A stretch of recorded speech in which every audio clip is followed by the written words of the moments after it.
അതുപോലെ മെയിൻലി നമ്മൾ എന്തിനാണ് അല്ലോപ്യൂരിനോൾ യൂസ് ചെയ്യുന്നത്? ഇനി നമുക്ക് അക്യൂട്ടും ക്രോണിക് ഗൗട്ടും നോക്കാം. എന്താണ് അക്യൂട്ട് ഗൗട്ട് എന്ന് പറയുന്നത്? മെക്കാനിസം ഓഫ് ആക്ഷൻ ഓഫ് എന്താണ് അല്ലോപ്യൂരിനോൾ എന്ന് പറയുന്നത്. ഓക്കെ, അപ്പൊ അതുപോലെ തന്നെ മോസ്റ്റ് ഓഫ് ദ അല്ലോപ്യൂരിനോൾ എന്താണ്?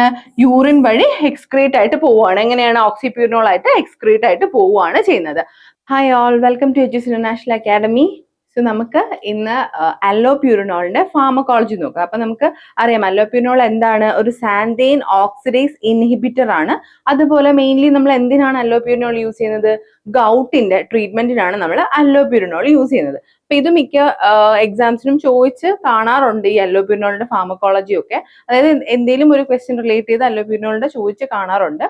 അപ്പൊ നമുക്ക് ഇന്ന് ജസ്റ്റ് എന്താണ് അല്ലോപ്യൂരിനോൾ, അതിന്റെ മെക്കാനിസം, അതുപോലെ തന്നെ മെയിൻ ആയിട്ട് വരുന്ന കൈനറ്റിക്സ്, അഡ്വേഴ്സ് റിയാക്ഷൻസ്, അതുപോലെ എന്തെങ്കിലും കോൺട്രാ ഇൻഡിക്കേഷൻസ് ഉണ്ടോ, അതുപോലെ തന്നെ എന്താണ് ഇതിന്റെ യൂസസ്, ഇത്രയും കാര്യങ്ങൾ നമുക്ക് ഇന്നത്തെ ക്ലാസ്സിൽ ഡിസ്കസ് ചെയ്യാം.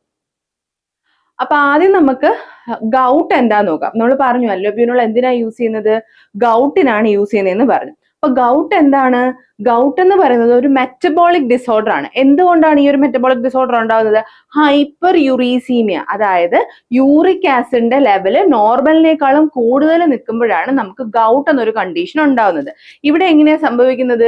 യൂറിക് ആസിഡ് ക്രിസ്റ്റൽ വന്നിട്ട് ജോയിന്റ്സ്, കിഡ്നി, അതുപോലെ തന്നെ സബ്ക്യൂട്ടേനിയസ് ടിഷ്യൂലൊക്കെ അക്യുമുലേറ്റ് ആവുന്നതാണ്. എന്തുകൊണ്ടാണ്? യൂറിക് ആസിഡ് എന്ന് പറയുന്നത് പ്യൂരിൻ മെറ്റബോളിസത്തിന്റെ ഒരു പ്രോഡക്റ്റ് ആണ് യൂറിക് ആസിഡ്. അപ്പൊ ഈ യൂറിക് ആസിഡ് എന്ന് പറയുമ്പോൾ വാട്ടർ സോല്യൂബിലിറ്റി കുറവാണ് യൂറിക് ആസിഡ്, എസ്പെഷ്യലി ലോവർ pH-ൽ. അപ്പം നമ്മുടെ ബോഡിയിൽ നോർമലിനേക്കാളും കൂടുതൽ യൂറിക് ആസിഡ് വരുമ്പോൾ എന്ത് സംഭവിക്കും? അത് വന്നിട്ട് അക്യുമുലേറ്റ് ആവും. എവിടെയൊക്കെയാണ് അക്യുമുലേറ്റ് ആവുന്നത്? ജോയിന്റ്സ്, കിഡ്നീസ്, സബ്ക്യൂട്ടേനിയസ് ടിഷ്യൂസിൽ ടോഫേ ആയിട്ടാണത് അക്യുമുലേറ്റ് ആവുന്നത്. ഇതുപോലെ അക്യുമുലേഷൻ വരുന്നതിനാണ് നമ്മൾ ടോഫേ എന്ന് പറയുന്നത്. അപ്പം ഇത് ഇത്രയുമാണ് എന്താണ് ഈ ഒരു യൂറിക് ആസിഡ് കൂടിയാലുള്ള പ്രശ്നം. അതുകൂടാതെ സെക്കൻഡറി കോസസ് ഉണ്ട്, അതായത് വേറെ എന്തൊക്കെ കാരണത്താൽ യൂറിക് ആസിഡ് കൂടാം. ആദ്യം പറയുന്ന ബ്ലഡ് ഡിസോർഡേഴ്സ് ആണ്, അതായത് ലുക്കീമിയ, ലിംഫോമ, പോളിസൈത്തീമിയ, എസ്പെഷ്യലി ഒരു കീമോതെറാപ്പി അല്ലെങ്കിൽ ഒരു റേഡിയേഷന് ശേഷം ഉണ്ടാവുന്നത് കാരണം നമുക്ക് യൂറിക് ആസിഡ് ലെവൽ ബോഡിയിൽ കൂടാം. അതെങ്ങനെയാണ്? കാരണം അവിടെ ന്യൂക്ലിക് ആസിഡ് ബ്രേക്ക് ഡൗൺ, നമുക്കറിയാം ന്യൂക്ലിക് ആസിഡ് ബ്രേക്ക് ഡൗൺ ആകുമ്പോഴാണ് എന്താണ് ആ ഒരു പ്യൂരിന്റെ ഇത് കാരണമാണ് നമുക്ക് ഈ ഒരു യൂറിക് ആസിഡ് കൂടുതൽ വരുന്നത്. അപ്പൊ അവിടെ ആ ഒരു ന്യൂക്ലിക് ആസിഡ് ബ്രേക്ക് ഡൗൺ വരുമ്പോഴത്തേക്ക് യൂറിക് ആസിഡ് പ്രൊഡക്ഷൻ ഇൻക്രീസ് ആവും. അതുകൊണ്ട് നമുക്ക് ഹൈപ്പർ യൂറേസീമിയ വരാം. അതല്ലെങ്കിൽ എങ്ങനെയാണ്? ചില ഡ്രഗ്സ്, തയസൈഡ്സ്, ഫ്യൂറോസിമൈഡ്, പൈറസിനമൈഡ്, എത്താംബ്യൂട്ടോൾ, അതുപോലെ ലീവോഡോപ്പ, ഈ ഡ്രഗ്സ് ഒക്കെ വന്നിട്ട് എന്ത് ചെയ്യുന്നുണ്ട്? ഇവരുടെ റീഅബ്സോർപ്ഷൻ, അതായത് ഈ യൂറിക് ആസിഡിന്റെ റീഅബ്സോർപ്ഷൻ കൂട്ടിയിട്ട് ബോഡിയിൽ യൂറിക് ആസിഡ് ലെവല് കൂടുതലായിട്ട് കാണിക്കും. ലീവോഡോപ്പ ആണെങ്കിൽ യൂറിക് ആസിഡിന്റെ ആ ഒരു മെറ്റബോളിസം ഇവർക്ക് സിമിലർ പാത്വേ ആയതുകൊണ്ട് സ്ലൈറ്റ് ആയിട്ട് യൂറിക് ആസിഡ് ഇൻക്രീസ് ചെയ്യും. അപ്പൊ ഈ റീസൺസ് കൊണ്ടും നമ്മുടെ ബോഡിയിൽ എന്ത് വരാം? യൂറിക് ആസിഡിന്റെ ലെവല് ഇൻക്രീസ് ആവാം. ഓക്കെ, ഇനി നമുക്ക് അക്യൂട്ടും ക്രോണിക് ഗൗട്ടും നോക്കാം. എന്താണ് അക്യൂട്ട് ഗൗട്ട് എന്ന് പറയുന്നത്? അക്യൂട്ട് ഗൗട്ട് എന്ന് പറയുമ്പോഴത്തേക്ക് sudden severe inflammation of small joints ആണ്. നമ്മുടെ ജോയിന്റ്സിൽ പെട്ടെന്ന് ഉണ്ടാവുന്ന ഒരു ഇൻഫ്ലമേഷൻ ആണ്. മെയിൻലി എവിടെ ഈ ഒരു ഇൻഫ്ലമേഷൻ കാണുന്നത്? മെയിൻലി ഇൻഫ്ലമേഷൻ കാണുന്നത് മെറ്റാടാർസോഫാലഞ്ചൽ ജോയിന്റ്സ്, കണ്ടോ? ഈ ഒരു ഏരിയയിലാണ് മെയിൻലി ഈ ഒരു ഇൻഫ്ലമേഷൻ വരുന്നത്.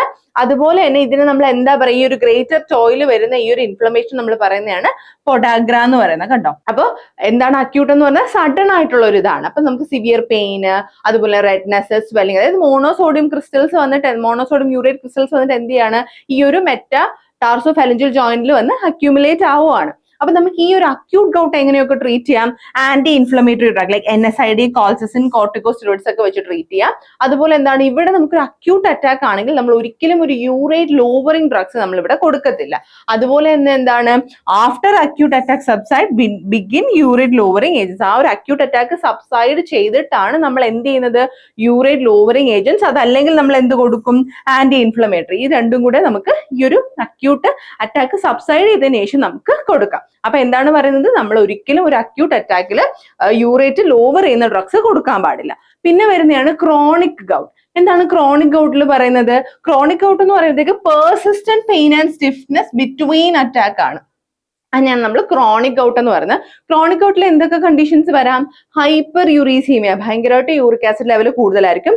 ടോഫൈ വരും, അതായത് ചോക്കി ഡെപ്പോസിറ്റ് അണ്ടർ സ്കിൻ, ഇങ്ങനെ കുറെ ചോക്കി പോലത്തെ ഒരു സാധനം നമ്മുടെ സ്കിന്നിന്റെ അണ്ടറിലൊക്കെ സബ്ക്യൂട്ടേനിയസ് ടിഷ്യൂലൊക്കെ വന്ന് അക്യുമുലേറ്റ് ആയിട്ടിരിക്കും. അതിനാണ് ടോഫി എന്ന് പറയുന്നത്. അത് ക്രോണിക് ഗൗട്ടിലാണ് നോർമലി കാണുന്നത്. അതുപോലെ തന്നെ യൂറേറ്റ് കിഡ്നി സ്റ്റോൺസ് വരാനുള്ള ചാൻസ് ഉണ്ട്. അതുപോലെ ക്രോണിക് ഡീഫോമിറ്റി, നമ്മുടെ ആർത്രൈറ്റിസ് പോലെ ക്രോണിക് ഡീഫോമിറ്റീസ് വരാനും ചാൻസ് ഉണ്ട്. മെയിൻ ആയിട്ട് എന്തുകൊണ്ടാണ് ഇത് വരുന്നത്? ഒന്നെങ്കിൽ യൂറിക് ആസിഡ് എക്സ്ക്രീഷൻ നേരെ നടക്കാത്തത് കൊണ്ട്, അതല്ലെങ്കിൽ ഓവർ പ്രൊഡക്ഷൻ.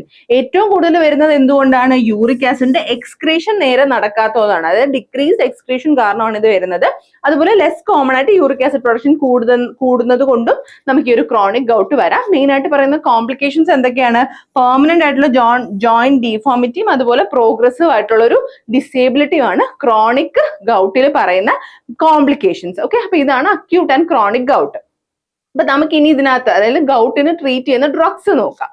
അപ്പൊ ഡ്രഗ്സ് ഫോർ ഗൗട്ടില് ആദ്യം നമ്മൾ പറയുന്ന അക്യൂട്ട് ഗൗട്ട് ആണ്. അക്യൂട്ട് ഗൗട്ട് ആർത്രൈറ്റിസ് നമുക്ക് ഏതൊക്കെ കൊടുക്കാം? NSAIDs, കോൾസിസിൻ, അതുപോലെ ഗ്ലൂക്കോകോർട്ടിക്കോയിഡ്സ് ആണ്.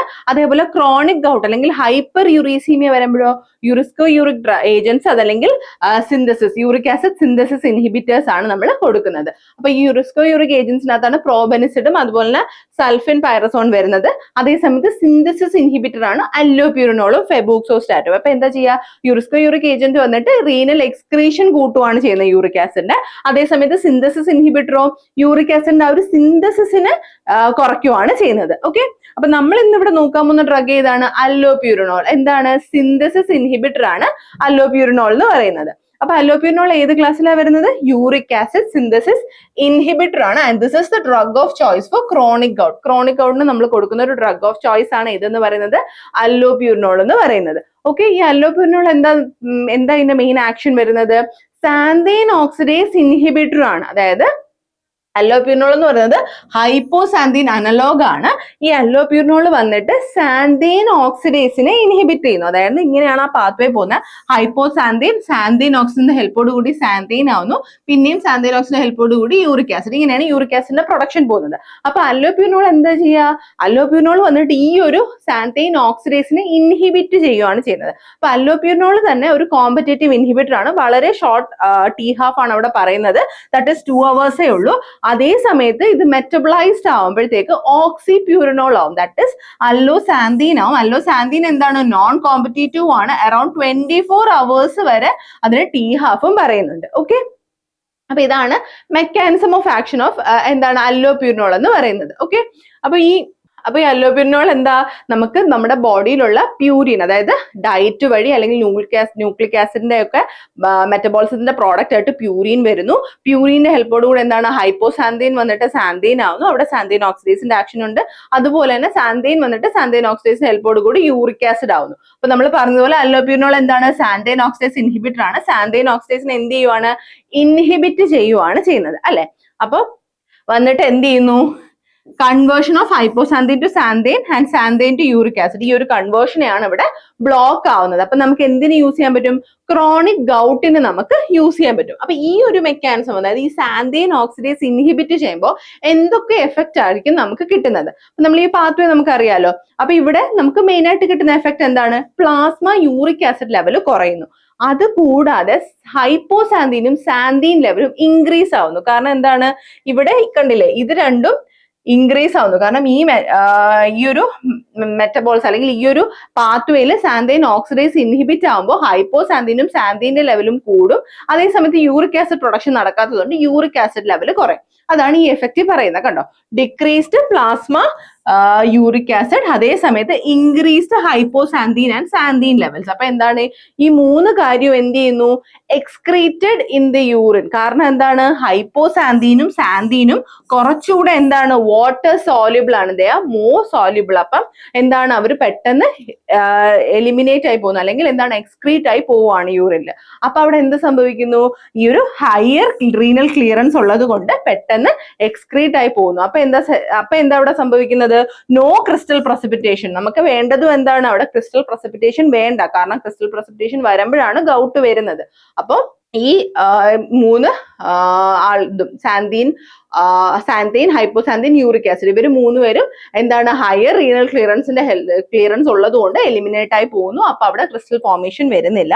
അപ്പൊ എന്താണ്? Prevents urate crystal formation and reduce recurrent attack. അപ്പൊ ആ ഒരു യൂറേറ്റ് ക്രിസ്റ്റൽ ഫോർമേഷനും കുറയുന്നു, റിക്കറന്റ് ആയിട്ടുള്ള ഗൗട്ടിന്റെ അറ്റാക്കും കുറയ്ക്കാനായിട്ട് ഹെൽപ്പ് ചെയ്യും. ഇതാണ് മെയിൻ എഫക്ട് ഓഫ് അല്ലോപ്യൂരിനോൾ എന്ന് പറയുന്നത്. ഓക്കെ, അങ്ങനെയാണ് ആ ഒരു ഗൗട്ടിന്റെ ഇതിന് നമുക്ക് അല്ലോപ്യൂരിനോൾ ഇഫക്റ്റീവ് ആയിട്ട് വരുന്നത്. ഇനി നമുക്ക് ഇതിന്റെ യൂസസ് നോക്കാം. എന്തിനൊക്കെ കൊടുക്കാൻ പറ്റും? നമ്മൾ നേരത്തെ പറഞ്ഞു എന്താണ് drug of choice for chronic gout ആണെന്ന് പറഞ്ഞു. അതുപോലെ തന്നെ ടോഫെ അതുപോലെ നെഫ്രോപ്പതി ഉള്ളവർക്ക് നമുക്ക് കൊടുക്കാൻ പറ്റും. പിന്നെ സെക്കൻഡറി ഹൈപ്പർ യൂറീസീമിയക്ക് കൊടുക്കാൻ പറ്റും. അതേപോലെ അതായത് കീമോതെറാപ്പി, റേഡിയേഷൻ, ഡ്രഗ് ഇൻഡ്യൂസ്ഡ് ഒക്കെ വരുന്ന സെക്കൻഡറി ഹൈപ്പർ യൂറീസീമിയ നമ്മൾ നേരത്തെ ഡിസ്കസ് ചെയ്തില്ലേ, അതിനൊക്കെ കൊടുക്കാൻ പറ്റും. അതുപോലെ ട്യൂമർ ലൈസിസ് സിൻഡ്രോമിന്റെ പ്രൊഫൈൽ ആക്സസ് ആയിട്ട് നമുക്ക് എന്ത് കൊടുക്കാൻ പറ്റും? അല്ലോപ്യൂരിനോൾ കൊടുക്കാൻ പറ്റും. പിന്നെ കുറച്ച് അഡ്വേഴ്സ് ഇഫക്ട്സ് പറയുന്നുണ്ട്, ലൈക്ക് സ്കിൻ റാഷ് ഉണ്ട്, ഹൈപ്പർ സെൻസിറ്റിവിറ്റി സിൻഡ്രോം പറയുന്നുണ്ട്, സ്റ്റീവൻ ജോൺസ് സിൻഡ്രോം റയർ ആയിട്ട് പറയാറുണ്ട്. അതുപോലെ തന്നെ നോസിയ, ഹെഡേക്ക്, ഡിസ്നസ്, റയർ ആയിട്ട് ലിവർ ഡാമേജും ആണ് അല്ലോപ്യൂരിനോളിന്റെ അഡ്വേഴ്സ് ഇഫക്ട്സിൽ പറയുന്നത്. ഫാർമക്കോകൈനറ്റിക്കിൽ എന്താണ് 80% ഓറലി അബ്സോർബ്ഡ്, എന്താണ് 80% ഓറലി അബ്സോർബ് ആവുന്നുണ്ട്. And it is extensively metabolise to alloxanthine. നമ്മൾ നേരത്തെ പറഞ്ഞില്ലേ മെറ്റബിളൈസ് ആയിട്ട് അല്ലോസാന്തീൻ അല്ലെങ്കിൽ ഓക്സിപ്യൂരിനോൾ ആവുന്നു. അതാണ് ആക്റ്റീവ് മെറ്റബിളൈറ്റ്. കണ്ടോ, ആക്റ്റീവ് മെറ്റബിളൈറ്റ് ഏതാണ്? ഓക്സിപ്യൂരിൻ അല്ലെങ്കിൽ അല്ലോസാന്തീൻ ആണ്. അതിന് കുറച്ചുകൂടെ കൂടുതൽ നമ്മൾ അല്ലോപ്യൂരിനോൾ എത്ര പറഞ്ഞത്? 2 hours ആണ് ടി ഹാഫ് പറഞ്ഞത് അല്ലെങ്കിൽ ഹാഫ് ലൈഫ് പറഞ്ഞത്. ഇവിടെ ആക്റ്റീവ് മെറ്റബോളായിട്ടുള്ള ഓക്സിപ്യൂരിനോളിന് എത്രയുണ്ട് ഹാഫ് ലൈഫ്? 24 hours, അതായത് ഒരു ലോങ്ങർ ഡ്യൂറേഷൻ പറയുന്നുണ്ട്. ഓക്കെ, അതുപോലെ തന്നെ മോസ്റ്റ് ഓഫ് ദ അല്ലോപ്യൂരിനോൾ എന്താണ്? യൂറിൻ വഴി എക്സ്ക്രീറ്റ് ആയിട്ട് പോവുകയാണ്. എങ്ങനെയാണ്? ഓക്സിപ്യൂരിനോൾ ആയിട്ട് എക്സ്ക്രീറ്റ് ആയിട്ട് പോവുകയാണ് ചെയ്യുന്നത്. പിന്നെ അതുപോലെ തന്നെ അല്ലോപ്യൂരിനോൾ കുറച്ച് ഡ്രഗ് ഇൻട്രാക്ഷനും പറയുന്നുണ്ട്. അതിൽ ഏറ്റവും ആദ്യം പറയുന്നത് എന്താണ്? 6-മെർകാപ്റ്റോപ്യൂരിൻ അതുപോലെ തന്നെ അസാതയോപ്രിനും തമ്മിലുള്ള ഒരു ഇന്ററാക്ഷൻ ആണ്. അവിടെ എന്താ സംഭവിക്കുക? അവിടെ വന്നിട്ട് ഡോസ് 1/3 ആയിട്ട് റെഡ്യൂസ് ആവുന്നുണ്ട്. അതുകൂടാതെ വാർഫാരിൻ, തിയോഫിലിന്റെ എഫക്റ്റ് അല്ലോപ്യൂരിനോൾ എന്ത് ചെയ്യുന്നുണ്ട്? ഇൻക്രീസ് ചെയ്യുന്നുണ്ട്. അതേപോലെ ആംബിസിലിന്റെ കൂടെ എടുക്കുവാണെങ്കിൽ എന്ത് പറയുന്നുണ്ട്? സ്കിൻ റാഷ് പറയുന്നുണ്ട്. അതേപോലെ പ്രോബെനിസിഡ്, അതായത് അല്ലോപ്യൂരിനോളും പ്രോബെനിസിഡും ഒരുമിച്ച് എടുക്കുമ്പോൾ ഒരു ഇന്ററാക്ഷൻ പറയുന്നുണ്ട്, that is may decrease the uric effect. അതായത് പ്രോബെനിസിഡ് എന്താ ചെയ്യുക? യൂറിക് ആസിഡ് എക്സ്ക്രീഷൻ ഇൻക്രീസ് ചെയ്യുകയാണ് ചെയ്യുന്നത്. അപ്പൊ ആ ഒരു എഫക്റ്റിനെ കുറയ്ക്കാനുള്ള സാധ്യതയുണ്ട്. അപ്പൊ ഇതാണ് മെയിൻ ആയിട്ട് പറയുന്ന കുറച്ച് ഡ്രഗ് ഇൻട്രാക്ഷൻ. എന്താണ്? അല്ലോപ്യൂരിനോൾ ആയിട്ടുള്ള ഡ്രഗ് ഇൻട്രാക്ഷൻ. 6-മെർകാപ്റ്റോപ്യൂരിൻ, അതുപോലെ തന്നെ വാർഫാരിൻ, തിയോഫിലിൻ, ആംപിസിലിൻ ഉണ്ട്, പിന്നെ പ്രോബെനിസിഡ് ഉണ്ട്. ഇത്രയാണ് ഡ്രഗ് ഇൻട്രാക്ഷൻ പറയുന്നത്. ഇനി അതുപോലെ തന്നെ കുറച്ച് പ്രിക്കോഷൻ അതുപോലെ കോൺട്രാഇൻഡിക്കേഷനും ഉണ്ട്. പ്രിക്കോഷൻ പറയുന്നത് എന്താണ്? Drink plenty of fluid during therapy. ഈ ഒരു അല്ലോപ്യൂരിനോൾ എടുക്കുമ്പോൾ നമ്മൾ പ്ലെന്റി ഓഫ് ഫ്ലൂയിഡ് എടുക്കാൻ പറയുന്നുണ്ട്. അതുപോലെ തന്നെ എൽഡർലി ആൾക്കാർ, കുഞ്ഞുങ്ങളിൽ കിഡ്നി ഡിസീസ് അല്ലെങ്കിൽ ലിവർ ഡിസീസ് ഉള്ളവർക്കും പ്രിക്കോഷൻ പറയുന്നുണ്ട്. അതേപോലെ കുറച്ച് കോൺട്രാഇൻഡിക്കേഷൻസ് ഉണ്ട്, അതായത് കൊടുക്കാൻ പാടില്ലാത്ത കുറച്ച് കേസസും ഉണ്ട്. ഏതൊക്കെയാണ്? Hypersensitivity to allopurinol. നമ്മൾ ADRലും കണ്ടായിരുന്നു എന്താണ്? ഹൈപ്പർ സെൻസിറ്റിവിറ്റി ഒരു പ്രോബ്ലം ആയിട്ട് വരും. സോ അതുകൊണ്ട് ഹൈപ്പർ സെൻസിറ്റിവിറ്റി ഉള്ളവർക്ക് നമ്മൾ കൊടുക്കാൻ പാടില്ല. അതുപോലെ തന്നെ പ്രഗ്നൻസി അല്ലെങ്കിൽ ബ്രസ്റ്റ് ഫീഡിങ്, ലാക്ടേറ്റിംഗ് മദേഴ്സിനും നമ്മൾ അല്ലോപ്യൂരിനോൾ കൊടുക്കാൻ പാടില്ല. പിന്നെ അതുപോലെ തന്നെ ഇമ്പോർട്ടന്റ് കോഷൻ. എന്തൊക്കെയാ കോഷനിൽ പറയുന്നത്? Do not start allopurinol during acute gout attack. കണ്ടോ, നമ്മൾ നേരത്തെ പറഞ്ഞു ഈ ഒരു യൂറിക് ആസിഡ് ഇൻഹിബിറ്റേഴ്സ് അല്ലെങ്കിൽ ഈ ഒരു ക്രോണിക് ഗൗട്ടിന് കൊടുക്കുന്ന ഡ്രഗ്സ് ഒന്നും നമ്മൾ എന്തിനു കൊടുക്കാൻ പാടില്ല? അക്യൂട്ട് അറ്റാക്കിന് നമ്മൾ സ്റ്റാർട്ട് ചെയ്യാനായിട്ട് പാടില്ല. അതുപോലെ തന്നെ ഫസ്റ്റ് 1 to 2 months നമുക്ക് ചിലപ്പം ഗൗട്ടി അറ്റാക്സ് കൂടുന്നതായിട്ട് തോന്നാം. അത് എന്തുകൊണ്ടാണ്? ഫ്ലക്ച്വേറ്റിംഗ് യൂറിക് ആസിഡ് ലെവൽ കൊണ്ടാണ് ആ ഒരു ഇത് വരുന്നത്. ആ ഒരു 1 to 2 months നമുക്ക് ഗൗട്ടി അറ്റാക്ക് കൂടുന്നത് പോലെ തോന്നാം. അതേപോലെ എന്താണ്? Give NSAID or colchicine prophylaxis during the initial 1 to 2 months. അതുകൊണ്ട് ആ ഒരു ഇനിഷ്യൽ 1 to 2 months നമുക്ക് ഒന്നെങ്കിൽ NSAID അല്ലെങ്കിൽ കോൾച്ചിസിൻ, നമുക്ക് അക്യൂട്ട് ഗൗട്ടിന് കൊടുക്കുന്നില്ലേ, ആ അക്യൂട്ട് ഗൗട്ടിന് കൊടുക്കുന്ന ഡ്രഗ്സ് നമുക്ക് ഒരു പ്രൊഫൈലാക്സിസ് പോലെ കൊടുക്കാം. അപ്പൊ ഓർത്തു വെക്കേണ്ട കാര്യം ഇത്രയേ ഉള്ളൂ. എന്താണ്? അക്യൂട്ട് അറ്റാക്കിന്റെ സമയത്ത് നമ്മൾ അല്ലോപ്യൂരിനോൾ കൊടുക്കാതിരിക്കാം. ഓക്കെ, അപ്പൊ ഇത്രയുമാണ് അല്ലോപ്യൂരിന്റെ ഫാർമക്കോളജിയിൽ പറയുന്നത്. അപ്പൊ മെയിൻലി നമ്മൾ ഓർക്കേണ്ട എന്താണ്? ഗൗട്ടിന്, അതായത് ക്രോണിക് ഗൗട്ടിന് കൊടുക്കുന്ന ഒരു ഡ്രഗ് ഓഫ് ചോയ്സ്, അതായത് ക്രോണിക് ഗൗട്ടിന് കൊടുക്കുന്ന ഡ്രഗ് ഓഫ് ചോയ്സ് ആണ് അല്ലോപ്യൂരിനോൾ എന്ന് പറയുന്നത്. അതൊരു സാന്തൈൻ ഓക്സിഡേസ് ഇൻഹിബിറ്റർ ആണ്. അപ്പം യൂറിക് ആസിഡ് എന്താണ് പ്രൊഡക്ഷൻ അത് കുറയ്ക്കാൻ, സിന്തസിസിനെ കുറയ്ക്കാനായിട്ട് ഹെൽപ്പ് ചെയ്യും. അപ്പൊ എന്താണ്? സാന്തൈൻ അതുപോലെ ഹൈപ്പോസാന്തൈനും എന്ത് ചെയ്യുന്നുണ്ട്? എക്സ്ക്രീറ്റ്, അതായത് ഇവര് മൂന്നുപേരുടെ ട്യൂബില് ആ ഒരു എക്സ്ക്രീഷൻ കൂടുതലായിട്ട് വരുന്നത് കൊണ്ട് ബോഡിയിൽ നിന്ന് പെട്ടെന്ന് എക്സ്ക്രീറ്റ് ആയി പോകുന്നുണ്ട്. അതായത് ക്ലിയറൻസ് കൂടുതലാണ്, ഈ ഒരു റീനൽ ക്ലിയറൻസ് ഇവർക്ക് കൂടുതലായത് കൊണ്ട് ബോഡിയിൽ നിന്ന് ക്ലിയർ ആയി പോകുന്നു പെട്ടെന്ന്. അപ്പം നമുക്ക് വേണ്ട എഫക്ട്, അതായത് യൂറിക് ആസിഡിന്റെ ആ ഒരു പ്രൊഡക്ഷൻ കുറയ്ക്കാനായിട്ട് ഹെൽപ്പ് ചെയ്യും. അതുകൊണ്ടാണ് ഈ സാന്തൈൻ ഓക്സിഡേസ് ഇൻഹിബിറ്റർ അല്ലെങ്കിൽ യൂറിക് ആസിഡ് സിന്തസിസ് ഇൻഹിബിറ്റേഴ്സ് ഗൗട്ടിന് യൂസ് ചെയ്യുന്നത്.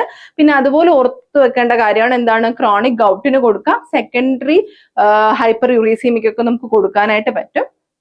അതുപോലെ തന്നെ നമ്മൾ എന്താ പറഞ്ഞത്, കുറച്ച് അഡ്വേഴ്സ് എഫക്ട്സ്, റെയർ ആയിട്ടുള്ള അഡ്വേഴ്സ് എഫക്ട്സും, അതുപോലെ തന്നെ ഹൈപ്പർ സെൻസിറ്റിവിറ്റി, നോസിയ, വോമിറ്റിംഗ്, അതുപോലെ സ്റ്റീവൻ ജോൺ സിൻഡ്രോം എന്നൊക്കെ നമ്മൾ പറഞ്ഞു. അതൊക്കെ റെയർ ആയിട്ട് വരുന്ന കുറച്ച് അഡ്വേഴ്സ് എഫക്ട്സും ഇതിലുണ്ട്. അതുപോലെ ഇന്ററാക്ഷൻസ് നമ്മൾ കണ്ടു. പിന്നെ കുറച്ച് പ്രിക്കോഷൻസും കോൺട്രാ ഇൻഡിക്കേഷൻസും, അതുപോലെ അക്യൂട്ട് ഗൗട്ടിൽ നമ്മൾ നോർമലി ഈ ഒരു ഡ്രഗ് കൊടുക്കില്ല എന്നും പറഞ്ഞു. ഓക്കെ, അപ്പൊ ഇത്രയുമാണ് മെയിൻ ആയിട്ട് നമ്മൾ അല്ലോപ്യൂരിനോളുടെ ഫാർമക്കോളജിയിൽ ഓർത്തു വെക്കേണ്ട കാര്യങ്ങൾ. അപ്പൊ ഇന്നത്തേക്ക് അത്രയേ ഉള്ളൂ. Thank you.